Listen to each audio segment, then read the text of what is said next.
sit, it would be a person sitting, and since it's sat, it's an object being put somewhere. Brilliant. Did everyone catch that?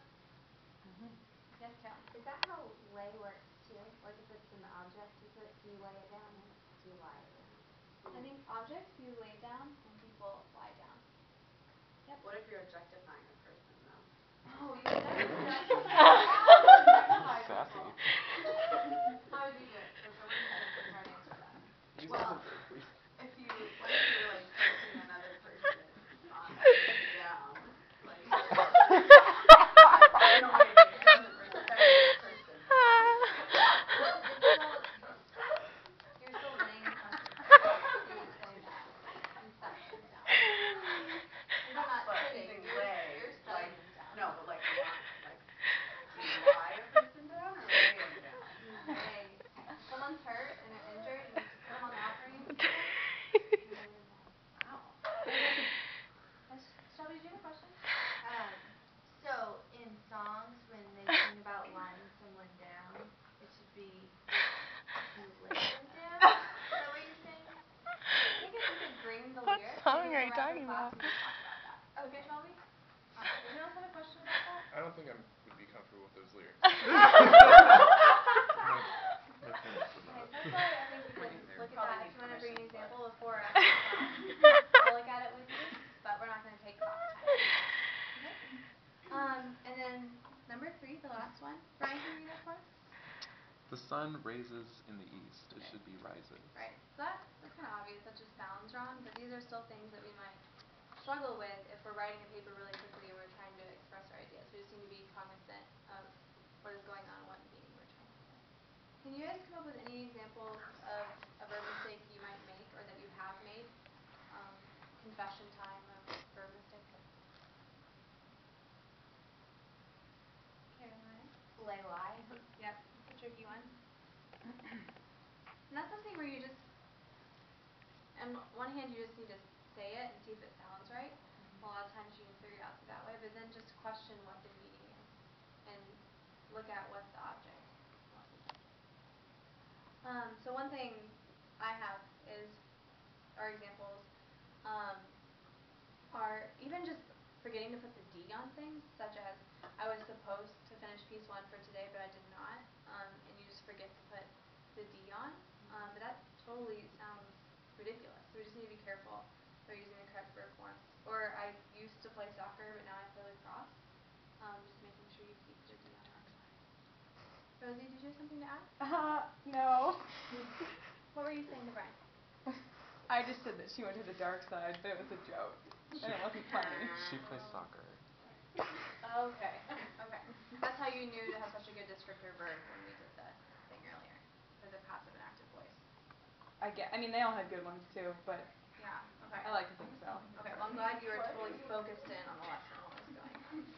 Elizabeth? Can you read number 1 under verb moods for us? Walker was the first person in our class to teach. Okay. So what mood is that? Do you guys, this is a little trickier, so if you want to reference the handout, the reference handout, on the back side, there's definitions of the moods, and you guys also had a question on this on your quiz. And through all the reading that you did so diligently, I'm sure you're going to know the answer to this. Elizabeth, do you want to have a stab at it? Indicative. Okay, and why is that? Why do you think that? Well, it's pretty obvious it's not the other two. Okay, why? How is that obvious to you? Well, I know number 2 is imperative because it's a command. Okay. And number 3 is subjunctive because it's hypothetical. Okay, so you just laid that out pretty well for us, at least in terms of imperative and subjunctive. Imperative is a command, usually, and the subjunctive is hypothetical things. But how would we know how to use the indicative? Is there a certain short rule we can use for knowing how to use that? And I guess also what you said is a pretty good point, that it's almost the catch-all. If it's not subjunctive and if it's not imperative, then it is indicative because it's it is the most common verb form. So, Elizabeth, could you come up with an imperative for Tercha? Imperative phrase. Stop texting, Tercha. talk to Trisha, what would you say to that? How could you use the subjunctive mood to respond to that? Mm-hmm. Hypothetically, because you would not be texting in my class. How would you respond? Oh. I would stop texting if I were doing so in the first place. Okay. And then, yes, Forrest? So this has nothing to do with like an actual, because like sentence 1 I would say is nonchalance, and sentence 2 is probably like anger or frustration. This has nothing to do with like the emotions, right? Well, what do you think? I would guess not, because like it doesn't have list any of those over there, so it's just indicative, imperative, subjunctive. I guess the word mood is just Oh, kind of you were weird. thinking about emotional Yeah. phrasing? Like Walker was the first person in our class to teach, like, oh, you know, he's the first guy, no big deal. Yeah. And then, run and get my coffee, I'm really angry. That's not the mood we're talking I'd about. be angry if I didn't have my coffee. Yeah. It's true. You could think about it in terms of moods. That might be a little confusing for you because, like you're saying, it's not always true. You're not always gonna say, "Get my coffee." I mean, there are gonna be times when you're gonna use different things. So if that Okay. helps you, then you can go for it. But I would No. suggest not thinking of it in terms of emotional moods, as more of just knowing that the term is verb mood. Yeah, the emotions didn't help me at all. Okay. So I'm gonna go with what it says here.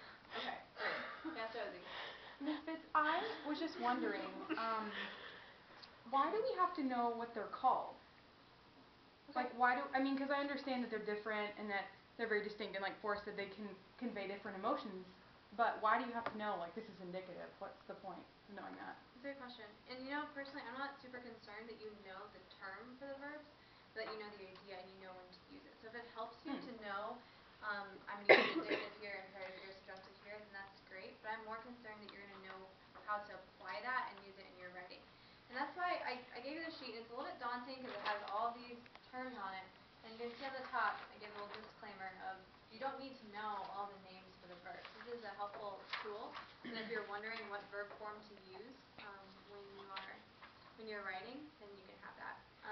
So it's a good question, Rosie. And honestly, I'm not thinking you're going to be typing your paper for your college entrance essay and thinking, oh, I have to make sure I use the subjunctive here. It's just, once you gain the background knowledge and the base knowledge, you can move on that to where it becomes natural. But just until that happens, we have these terms to help us out. Yes, Forrest? Can you have a hypothetical command? Hypothetical command. What are you thinking? Well, I don't know, like, could you, like, hypothetically command someone, because then it's like subjunctive and imperative. Tell me how that would work out in a sentence. If you existed, get my coffee. So that's two different ideas and phrases, so you could just use, it'd be two different. Two sentences, Yep. two moods. Yep. Awesome. I never thought about if you were a person. That'd be kind of rude to say that to someone. I don't know if you that, but yeah. Okay. So to close, since I think it seems to me that you guys are providing great feedback and you have a pretty good control on this, I think it was more we needed to review these things and just be cognizant of them, so aware of them when we're writing. I think, Abby, I think theoretically you understand all these things. I'm just concerned that you enact them when you are writing, that you're checking for passive voice and for the different moods, and that you're knowing how to combat these common mistakes that we might make. So, to close, we're going to do kind of what we went around earlier. You can pick the favorite verb you drew.